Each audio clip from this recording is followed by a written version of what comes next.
પૂજ્ય સદારામ બાપા બ્રહ્મલીન થયા એ દિવસે કોટાળાથી માંડીને છેક થરા સુધી આ મારો ઠાકોર સમાજ સદારામ બાપાને શ્રદ્ધાંજલિ આપવા માટે ભેગો થયો હતો અને આજે બંધારણને સમર્થન કરવા માટે આ મારો સમાજ ભેગો થયો છે. નક્ષપંચન નમન કરું છું. સમાજ આજે એક થઈ બંધારણને ફોલો કરી આપણા સમાજમાં આપણા સમાજને ખૂબ મોટો ફાયદો થવા જવાનો છે. ત્યારે આપણા સમાજમાં જે નાનામાં નાનો માણસ છે, ખેત મજૂર જે માણસ છે, નાની પ્રવૃત્તિ કરવા વાળો માણસ છે અને જે કોઈ મોટો વ્યક્તિ હોય એ બેના લગ્ન થતા હોય ત્યારે એકના લગ્ન ધામધૂમથી થતા હોય અને બીજાના લગ્ન સામાન્ય રીતે થતા હોય એ ભેદભાવ ના થાય એના માટેનું આ બંધારણ છે.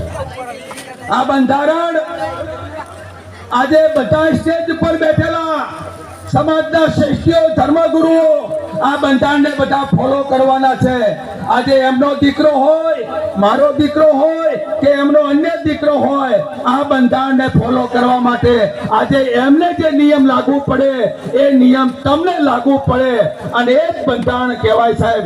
એટલા માટે આ મોટી સંખ્યામાં આ બંધારણ ભેગું કરવા માટે જ્યારે ભેગો થયો છે ત્યારે આપ સૌએ આ બંધારણને ફોલો કરજો, સદારામ બાપાના નામે ફોલો કરજો એવી આપ સૌને બે હાથ જોડીને વિનંતી કરું છું.